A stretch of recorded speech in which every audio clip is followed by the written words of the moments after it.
I wanted to say. Didier. Mr. Lester, if you want to give Thank you, Didier. the development and humanitarian aid dimension to all this so that we have the complete picture. From the perspective of development humanitarian assistance, and therefore from land rather than sea. You know, for many people, Somalia has been synonymous with violence, warlordism, famine, displacement, terrorism, piracy too. But, you know, Somalia is also a country with its own structures. It's not entirely lawless, entirely ungoverned. There have been Somali-led initiatives which have been successful in bringing viable political and administrative structures and arrangements to address the conflict that there is in the country. Somali entrepreneurship has revitalised the economy in many places.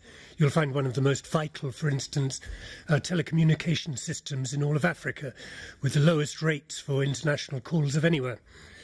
Somaliland, Puntland, as well as the nascent structures of the TFG, are ones with which we can and do work.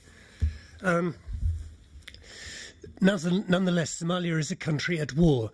Al-Shabaab has threatened the legitimacy of the structures with which we normally work, often clan-based or generational, traditional religious structures.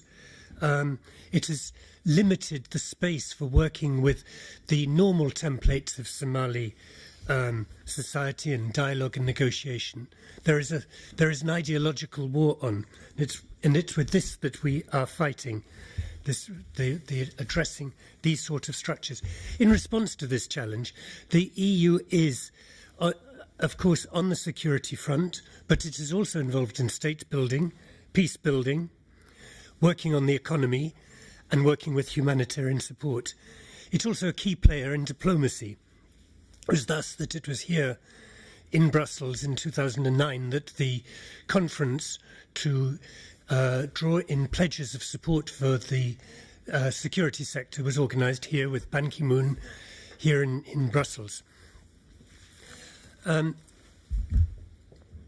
We're trying thus to work on a series of different and appropriate levels, even before the call to action that was put out by the High Representative Solana, which led to the adoption of a joint Somalia strategy. The Commission's had an extensive programme of humanitarian, developmental and rule of law interventions.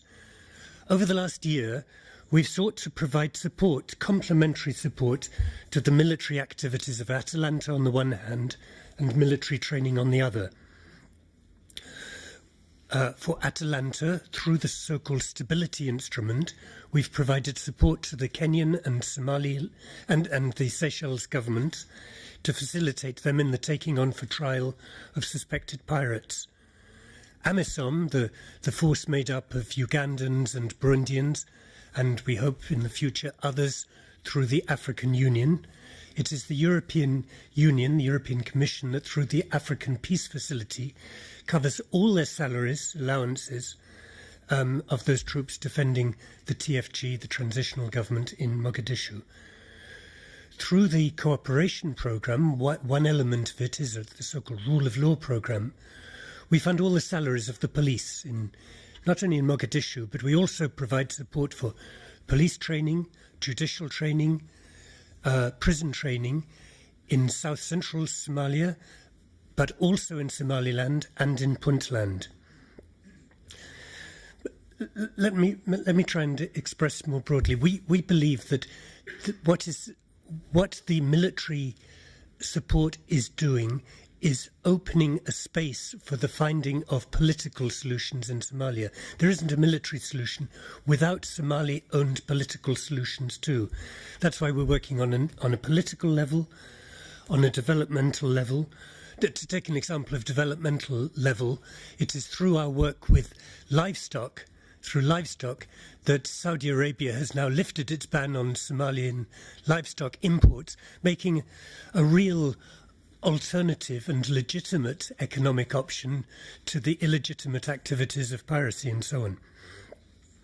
We're also trying to work actively with peace building and the construction of institutions, for instance, in the organisation of the Somaliland elections, where we have been instrumental in organising those elections. Humanitarian assistance, regrettably, remains necessary, and currently some 3 million out of the total population of some 8 million receive humanitarian assistance from the European Union. It was last autumn that I travelled with a representative of the Swedish presidency and General Joanna for nearly 3 weeks in total to all the different countries of the Horn of Africa in order to test the European Union's strategy with the Kenyans and Djiboutians, the Egyptians. We travelled to Puntland and gathered together the information and the sense of whether our policies were right. You have, I believe, a fact sheet, so I'm not going to go into detail project by project or figure by figure. But remember that almost half the total assistance provided to Somalia comes from the European Union. We are also seeking to embed our work in Somalia in a broader regional strategy, and the Council, the European Union, is considering the adoption of a strategy for the Horn of Africa in which to embed our work in Somalia. Finally, I'd like to refer to 2 or 3 new initiatives underway. The development programme, the so-called EDF, 10th EDF indicative programme, our cooperation programme, we're reviewing it at present to see how better to address current needs. We're doing research with member states on how to mobilise the Somali populations behind positive change. And here I'd make a particular reference to the diaspora communities who exist in so many of our countries. We're exploring how to reach them so that they can be a factor for positive change as well as contributing, as sometimes they do, to the problems. We're also working with civil society to see how better we can reach out into the country to local communities, to civil society, and thus operate from the base as well as with the centre. Thus operating at the base, operating with the government, TFG, and operating with the region. That's in sum where we are. Thank you. Well, thank you.